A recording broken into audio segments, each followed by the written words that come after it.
আমরা এত তাড়াতাড়ি নির্বাচন চাই না। সো দুইটা জিনিস ব্যালেন্স করতে হবে। ব্যালেন্স করার মানে সবচেয়ে ভালো রাজনীতি হবে হচ্ছে যে জনগণের যে মাইন্ডসেটটা বুঝে একটা পারফেক্ট টাইমের মধ্যে রোড ম্যাপটা চাওয়া ক্রাইসিস গুলোতে। সো এখন একটা বলার চেষ্টা করতেছে মিলিটারি, আরে মিলিটারি একজন ডিফেন্স প্রতিরক্ষা উপদেষ্টা ছিল জেনারেল হাফিজ, উনি তো কোনো কাজ করতেছেন না। কাজ করতেছে না দেখেই তো এখন ডক্টর খলিলুর রহমানকে দেওয়া হয়েছে। কর্নেল মঞ্জুর কাদের এবং লেফটেন্যান্ট কর্নেল হাসিন স্যারও যাচ্ছেন, একটা টিম নিয়ে যাচ্ছেন চায়নাতে দেখলাম। আমি প্রথম মনে করলাম বোধহয় এটা বিএনপির ব্যানারে যাচ্ছে কিনা, পরে আমি চেক করে দেখলাম যে অ্যাকচুয়ালি বিএনপি এটার ব্যাপারে কিছু জানে না। ধরো আমি স্যারের প্রেস বিজ্ঞপ্তি দেখেছি, তো অ্যাকচুয়ালি প্রেস ব্রিফিং এর মধ্যে ওটা পার্ট ছিল না। পরবর্তীতে কেউ একজন কোশ্চেন করেছে, ওই কোশ্চেনের উত্তরে বলেছে এটা আমরা বলি না, এটা জনগণ বলেছে তাই বলেছে। হুম তো হুম। এইটাকেই অ্যাকচুয়ালি সাংবাদিকরা মেইন লিড ইউজ করে দিয়েছে, লিড নিউজ অ্যাকচুয়াল করে ব্রিফিং দিয়েছে। এর উপরে কোনো কিছু বলে নাই। সো মানে এখানে একটা জিনিস বোঝা যায় যে ওনারা হয়তোবা চাচ্ছেন আরো 5 বছর থাকতে। যাক, এটা নিয়ে আমি কথা বলবো না। ফাইনালি বিএনপি যে প্রফেসর ইউনূসের সাথে দেখা করবো এটা নিয়ে আসি, সেটা হচ্ছে এখানে মানে জনগণের চাওয়া, বিএনপির চাওয়া এবং ওভারঅল বর্তমান যে অ্যাডমিনিস্ট্রেশন চাওয়া, এই তিনটাকে কোইনসাইড করতে হবে। It's a very difficult task. আমি যেটা মনে করি যে বিএনপিকে অ্যাকচুয়ালি এখানে কিছুটা ছাড় দিতে হবে। ছাড় দিতে হবে মানে হচ্ছে তারা 16 বছর নিষ্পেষিত ছিল, পরবর্তীতে এখন বর্তমান যে পরিস্থিতি আছে এই পরিস্থিতিতে যদি প্রথম এই ইউনূস সরকারের যদি প্রথম 2-3 মাসে জিনিসটা হতো, তাহলে জনগণের সাপোর্ট একটু বেশি থাকতো। বাট এট প্রেজেন্ট এই 7 মাস বা 8 মাসের মধ্যে আমি মনে করি যে প্রফেসর ইউনূস সরকারের যে পাবলিক অ্যাকসেপ্টেন্স যেটা হয়েছে, জনপ্রিয়তা যেটা হয়েছে, এটাই অ্যাকচুয়ালি গণতন্ত্র। এইটা আমি বলবো এটা একটা গণতান্ত্রিক পদ্ধতিতেই আমরা বিভিন্ন জায়গায় যে সমস্ত আহ, আহ, বিভিন্ন জরিপ টরিপ দেখতেছি, এতে প্রতিটাতেই কিন্তু এই সরকারকে জনগণ চাচ্ছে। সো এই মুহূর্তে যদি বিএনপি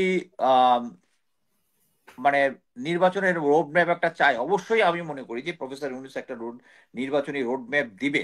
বাট এই নির্বাচনী রোড ম্যাপ দেওয়ার মানেই সে অনুযায়ী এই সরকার যেতে পারবে বলে আমার মনে হয় না। কারণ there will be other requirements, ground reality, public. আমার মনে হয় যদি একটা রোড ম্যাপ দেওয়া হয়ে যাওয়ার পরে আমরা এমনও দেখতে পারি যে আবার আরেকটা দল মাঠে নামতেছে, আহ, আমরা এত তাড়াতাড়ি নির্বাচন চাই না।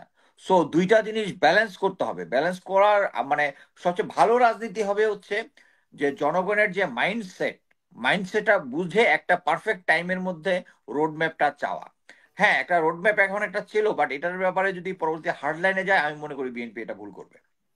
আচ্ছা, এই জিনিসটা এখন গেলাম। আমি আরেকটা জিনিস নিয়ে কথা বলতে চাই, এই যে আহ, সাকিব ভাই যেটা নিয়ে কথা বলতেছিল যে তাহলে বাংলাদেশকে প্রেসিডেন্সিয়াল করি, প্রাইম মিনিস্টার করি, বাট কিভাবে একটা গুড অ্যাডমিনিস্ট্রেশন, দুর্নীতিমুক্ত করা যায়। আপনারা যদি দেখেন যে বাংলাদেশে যে দুইটা মেইন গোয়েন্দা সংস্থা আছে, একটা এনএসআই, একটা হচ্ছে ডিজিএফআই, এই দুইটার কাজ মানে আমি এদের সাথে যেহেতু ক্লোজলি কাজ করেছি, দেখেছি তারা actually they are very busy with politics. এবং তাদের যে ইয়াগুলো আছে, যে ডেস্ক গুলো আছে, মানে দে আর জাস্ট ইনটু দ্য পলিটিক্স এবং বিভিন্ন ফর্মে।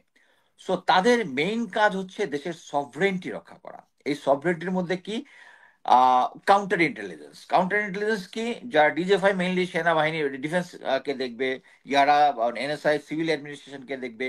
বাংলাদেশের সবচেয়ে বড় ক্রাইসিস এখন যেটা, ওই যে আমরা আলোচনা করতেছিলাম যে এমপিদেরকে ম্যানিপুলেট করা, এই যে ছায়ানট উদীচী এদেরকে বৈদেশিক শক্তি করা।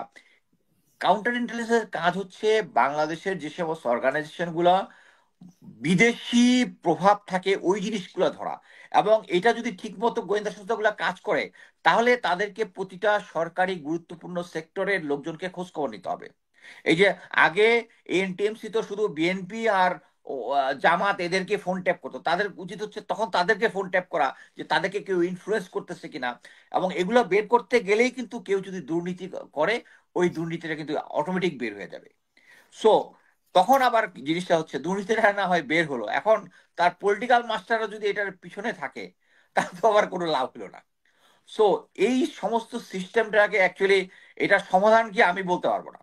বাট আমি যেটা মনে করি যে একটা, এই যে আমি যেটা যেভাবে বললাম যে আর্মির একটা যে rule, good order and military discipline, এটা যে কোনো ভাবে ব্যবহার করা যায়, যে কোনো ব্যবহার করে, বাট এই গুড লিডার কখনো এটা খারাপ ভাবে ব্যবহার করবে না। একটা ভালো আইন খারাপ আইন এটা হচ্ছে ব্যবহারের উপরে, ব্যবহারের উপরে। সো হুম আমি যেটা মনে করি যে পলিটিক্যাল পার্টিগুলার এই গোয়েন্দা সংস্থাগুলোকে পলিটিক্স থেকে বেরিয়ে জাতীয় নিরাপত্তার কাজে যদি ব্যবহার করা হয় সম্পূর্ণভাবে, তাহলে তাদের কাছে যে সমস্ত লোকরা দুর্নীতিতে জড়িত বা অন্যান্য অন্যান্য বিদেশি পাওয়ারের সাথে সংযুক্ত, এগুলা বের হয়ে যাবে। বাট কথা হচ্ছে, এই যে এত কিছু কথা বলতেছি, করবেটাকে? এখন আমরা দেখতেছি যে এই প্রফেসর ইউনূস সরকার কিন্তু এখনো মিলিটারির ভিতরে যে গুম খুনের সাথে জড়িত তাদের কি সেট আপ করতে পারতেছে না। হুম জেনারেল ওয়াকারকে এবং যারা সমস্ত কিছু, অন্যায়ভাবে সাসপেন্ড হয়েছে বা চাকরি হারিয়েছে তাদের কারেক্ট ব্যাপারে কোনো কারেক্ট, সিদ্ধান্ত নাই। না না, সিদ্ধান্ত আবার গুম খুনের সাথে করে হয়েছে যে তারা যেহেতু এলপিআর আছে তারা ক্যান্টনমেন্টে থাকবে, যখন তাদের দরকার তাদেরকে নিয়ে যাবেন। এইটা করার পরে হুম তারা ভারতে পালিয়ে গেল, তিনজন চারজন লেফটেন্যান্ট, তিনজন লেফটেন্যান্ট জেনারেল, একজন মেজর জেনারেল। হুম এটার জবাবদিহিটা কেউ জেনারেল ওয়াকারের কাছে আদায় করতে পারতেছে না। বাট একটা গুড জিনিস যেটা হয়েছে সেটা হচ্ছে একজন জাতীয় নিরাপত্তা উপদেষ্টা ডক্টর খলিল রহমান করা হয়েছে। এটা নিয়েও মানে গোয়েন্দা সংস্থা ব্যাক লোকজন খুব প্রোপাগান্ডা করার চেষ্টা করছে যে কি বিভিন্ন দেশে নাকি 80% মতো জাতীয় নিরাপত্তা উপদেষ্টা নাকি military. It's totally wrong, totally রং। আমেরিকাতে ইভেন সেকেন্ড ওয়ার্ল্ড ওয়ারের পরে কিছু নিরাপত্তা উপদেষ্টা ছিল মিলিটারি ব্যাকগ্রাউন্ড, কিন্তু এটা হচ্ছে তারা ক্যাপ্টেন মেজর অবস্থায় চাকরি করেছে, পরবর্তীতে তাদের বিভিন্ন ধরনের ডিগ্রি, বিভিন্ন স্পেশালাইজ স্কিল, ফরেন সার্ভিসের চাকরি, এইগুলো তাকে ওই পোস্টের জন্য ইয়ে করেছে। Even European country, China, Japan, সব জায়গায় আপনি দেখবেন সিভিলিয়ানরাই হচ্ছে এটা এটা ইভেন আমেরিকার যে ইম্পর্টেন্ট 7 জন আর 8 জন, আমি অ্যাকচুয়ালি এটা নিয়ে একটা ফেসবুক পোস্ট রেডি করতেছি, আমি এটা নিয়ে ডিটেলস লিখে জানাবো, তারা সবাই সিভিলিয়ান ইম্পর্টেন্ট ক্রাইসিস গুলোতে। সো এখন একটা বলার চেষ্টা করতেছে মিলিটারি, আরে মিলিটারি একজন ডিফেন্স প্রতিরক্ষা উপদেষ্টা ছিল জেনারেল হাফিজ, উনি তো কোনো কাজ করতেছেন না, কাজ করতেছে না দেখেই তো এখন ডক্টর খলিলুর রহমানকে দেওয়া হয়েছে। তো চাকরি কঠিন দিতেছে। বিষয়, যেহেতু প্রফেসর ইউনূস মনে করেছেন হি ইজ ক্যাপাবল, এবং উনার যদি ট্র্যাক রেকর্ড দেখেন, উনি এই ধরনের বড় বড় ক্রাইসিস ম্যানেজমেন্টের তার অভিজ্ঞতা আছে, এই জন্যই তো তাকে দেওয়া হয়েছে।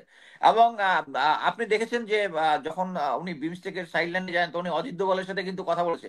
আপনি যদি ওই তার ডায়লগ গুলোর মধ্যে যদি ছবিগুলো যদি দেখেন, দেখবেন he is confident, Ajit Doval is some sort of confuse look দিচ্ছে, যেটা তার নর্মাল না। সো আমি মনে করি হিজ এ স্ট্রং ম্যান। এবং উনি উনি শুধু তাই না, এবং ওই আদেশটার মধ্যে বলা হয়েছে যে উনি আহ, প্রধান উপদেষ্টা তো বর্তমানে ডিফেন্সের উপদেষ্টা আর কি, ডিফেন্স মিনিস্টার যেটা বেসিক্যালি, এবং ডিফেন্স বিষয়ে উনাকে অ্যাডভাইস করবেন হচ্ছে উনি। So it's undermines lieutenant general হাফিজের পজিশনটাকে আন্ডারমাইন করতেছে। বাট কথা হচ্ছে এখানে মিলিটারি থেকে একটা বেশ হাহুতাশ যেন মিলিটারি ব্যাকগ্রাউন্ডের কাউকে দেওয়া হয়নি। আমার কথা হচ্ছে গত 16 বছরে তো এই মিলিটারি ব্যাকগ্রাউন্ডের জেনারেলরা সার্ভিং রিটায়ার্ড অ্যালাইক, তারা সব শেখ হাসিনার পদলেহন করছে। সো তাদেরকে তো একটা ক্রেডিবিলিটি সেট করতে হবে। তো যেখানে আমি মনে করি doctor Khalil Rahman is a perfect choice, এবং আমি যেটা মনে করি উনার এখন উচিত হচ্ছে প্রধান উপদেষ্টার যে দুইটা গোয়েন্দা সংস্থা ডিজিএফআই এবং এনএসআই, এটা কন্ট্রোল জেনারেল ওয়াকার কাছে আছে, এইটা ফেরত নিয়ে আসা। ফেরত নিয়ে এসে উনি যদি সফলভাবে আহ তাদের চুজেবল জেনারেলদেরকে ওখানে বসায় সফলভাবে কাজে লাগাতে পারেন, তাহলে অ্যাডমিনিস্ট্রেশন এই যে আমরা কয়েকদিন পরে পরে যে সমস্ত ক্রাইসিস শুনি, হ্যাঁ, এই জিনিসগুলো হবে না, তখন তারা অ্যাডভান্স ইনফরমেশন দিতে পারবে। আপনি একটা জিনিস হুম মনে করে দেখেন, শেখ হাসিনার সময় কে কোথায় জঙ্গি বই নিয়ে কোন কোনায় একটা মাদ্রাসা কোনায় আলোচনা করতে, এই সমস্ত তথ্য তারা পেয়ে যায়। কিন্তু এই এখন আনসারের বিদ্রোহ হবে যখন এটার কোনো কিছু পাওয়া যায় না, ওয়ার্কাররা বা হিজবুত তাহারি একটা করবে, মানে এটা ইনফরমেশনটা পাইলেও ঠিক মতো কাজ করতেছে না, কারণ যারা এক্সিকিউটিভ তারার মধ্যে সবাই আওয়ামী লীগের দোসর রয়ে গেছে। সো আমি মনে করি এটা হচ্ছে পারফেক্ট টাইম এই গোয়েন্দা সংস্থাগুলোকে কন্ট্রোলে নিতে হবে এই ডক্টর খলিলুর রহমানের। এবং তাহলে এবং পরবর্তীতে একটা জিনিস দেখেন যে এত কিছু হয়ে যাচ্ছে, কিন্তু জেনারেল ওয়াকার, এই কথাটা আমি বারবার বলি মানুষের মগজের ভিতরে ঢোকার জন্য, 90 জিওসিকে এখনো কিন্তু কেউ চেঞ্জ করতে পারে নাই। জেনারেল ওয়াকারের সাথে বিএনপির এত ভালো খাতির, প্রফেসর ইউনুসের নাকি সব কথা নাকি জেনারেল ওয়াকার শুনে চেঞ্জ করতে পারে নাই, ডিজিবিজিবিকে পারে নাই, ঢাকার ব্রিগেড কমান্ডার করলে পারে নাই। এনি ক্রাইসিস হবে, এবং এইটাই হচ্ছে শেখ হাসিনার স্ট্রেংথ। শেখ হাসিনা যে এখন বলে যে আমি আবার ফেরত আসতেছি, সব হিসাব কিতাব নিবে, এবং তার দোসররা যে কথা বলে, এইটাই হচ্ছে স্ট্রেংথ। এবং প্রফেসর ইউনুস এবং ডক্টর খলিল রহমান, যেটাই বলি, আজকে বাংলাদেশকে এখন একটা স্টিডি পজিশনে আছে। তারা যারা এখানে শেখ হাসিনার দোষর, তারাও বুঝে গেছে তাদের সুযোগ নাই।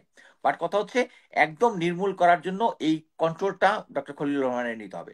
এবং এর মধ্যে আমি মনে করি যে বিএনপি সহায়তা করতে পারে এই সরকারকে। ওই যে জিনিসটা, একটা জাতীয় সরকারের প্রপোজাল দিয়ে যদি সমস্ত রাজনৈতিক দলকে অ্যাটেন্ড করে প্রফেসর ইউনূসের নেতৃত্বে দেশটা একটা কনসিডারেবল টাইমে যায়, তাহলে আমি মনে করি দেশ সঠিক পথে যাবে। তো টিকটকের যুগ, তারা আশা করতেছে উপদেশটা মানে দিন শেষে একটা টিকটক দিয়ে বলবে আজকে এটা সাইন করলাম, এটা সাইন করলাম। মানে গভর্নমেন্ট তো এভাবে কাজ করে না। গভর্নমেন্ট যেটা কাজ করে, যেটা তারা মনে করে, সেটা নিয়েই প্রেস ব্রিফিং করে, আদারওয়াইজ তো প্রেস ব্রিফ করে না। সো যখন কোনো একটা সিচুয়েশন হয় যে সরকারের কোনো একটা ফেলিউর হয়, তখন আমরা বুঝতে পারবো যে ওই দপ্তরটা কাজ ঠিক মতো করে নাই। সো এখন এটা নিয়ে মন্তব্য করাটা আমার ঠিক মনে হবে না। আর একটা বিএনপির যে ডক্টর ইউনূসের সাথে যে কনফারেন্সটা করবে, সেটাতে আমি মনে করি যে এরা সবসময় তো রাজনৈতিক দলগুলা সিচুয়েশন, পরিস্থিতি পর্যালোচনা চায়, ওইটার একটা সুযোগ নিতে চায়। আমি মনে করি যে তারা একটা কনসিডারেবল প্রেসার দেওয়ার চেষ্টা করবে আর্লি ইলেকশনের জন্য। এবং যখন এই জিনিসটা দেখবে যে জনগণ তার সাথে নাই, আমার মনে হয় একসময় তারা এই জাতীয় সরকারের প্রশ্নে একমত হবে বলে আমি একমত মনে হবে। করি। আর একটা জিনিস বলি, সেটা হচ্ছে বিএনপি কে, সাকিব ভাইয়ের সাথে আমি সম্পূর্ণ একমত। বিএনপি কে দেখাবে যে তারা হচ্ছে ব্যর্থ। ব্যর্থ হয়ে, ব্যর্থতা মানে হচ্ছে শেখ হাসিনা ভালো ছিল, ওই সুরটা নিয়ে আসবে। এবং ওই জিনিসটা এস্টাবলিশ করার চেষ্টা করবে যে বাংলাদেশের রাজনীতি এরকম সংঘর্ষমূলকই থাকে সবসময়, এবং শেখ হাসিনা যাহা বিএনপি তাহা। বাট আমরা ভালো মতো জানি যে শেখ হাসিনার সাথে বিএনপির তুলনা চলে না। কিন্তু এটা তারা প্রুফ করে ফেলবে যদি আহ তারেক রহমান যদি এই বিএনপি মানে ইন্ডিয়ান হেজিমনিটাকে নেগোশিয়েট করতে না পারে। এবং উনার উচিত হচ্ছে প্রেজেন্ট সিচুয়েশনে, আমি মনে করি একটা বেস্ট পজিশন ইন্ডিয়াকে সাথে নেগোশিয়েট করার। বর্তমানে ইন্ডিয়ার সমস্ত যে নেইবার গুলো আছে, সবগুলোর মধ্যে সে ক্রিটিক্যাল সিচুয়েশনে আছে। সে জায়গায় উনি যদি ভারত বান্ধব, বা তার লোকজন যদি ভারত বান্ধব এই মুহূর্তে বলে, it is not a good politics. It is not a good politics. Already এটা নিয়ে লোকজন কথা বলে। সো আমি মনে করি যে আহ, সবকিছুর মধ্যেই ওনাদের হায়েস্ট লেভেলে একটা কন্ট্রোল থাকতে হবে। আমি আজকে জাস্ট দেখলাম আহ, ভারতের মানে আমি প্রথমে একটা জিনিস চিন্তা করলাম, জেনারেল ফজলে এলাহি আকবর, colonel Manjur Kader, lieutenant colonel Hasin স্যারও যাচ্ছেন, একটা টিম নিয়ে যাচ্ছেন চায়নাতে দেখলাম। আমি প্রথম মনে করলাম বোধহয় এটা বিএনপির ব্যানারে যাচ্ছে কিনা, পরে আমি চেক করে দেখলাম যে অ্যাকচুয়ালি বিএনপি এটার ব্যাপারে কিছু জানে না।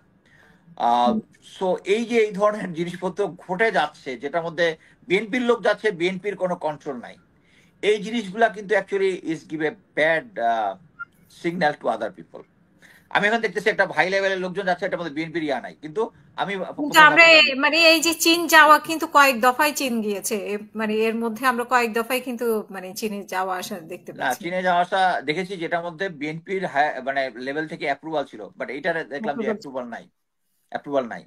এটা কোনো একটা বিজনেস ফোরাম, পলি গ্রুপ, সম্ভবত পলি গ্রুপ, যেটা আগে চায়নার নারিনকোর সাথে কাজ করতো, এটার সাথে ইয়ার ইয়া ছিল যে তারেক সিদ্দিকীর সাথে ইয়া ছিল। এখন তারেক সিদ্দিকী গণ, এখন পলি গ্রুপ চাচ্ছে বিএনপির লোকজনের সাথে বিজনেস করার জন্য, একটা অ্যাসোসিয়েশন করার জন্য। This is a bad thing. এই যে পলিটিক্যাল, এই যে বিজনেস গ্রুপ গুলা এরকম ফ্রি ট্যুরের ব্যবস্থা করে দিচ্ছে, ইটস এ ব্যাড সিগন্যাল। আমি মনে করি যারা এখানে যাচ্ছেন, এই সুবিধাটা তাদের নেওয়া উচিত হয় নাই। ধন্যবাদ।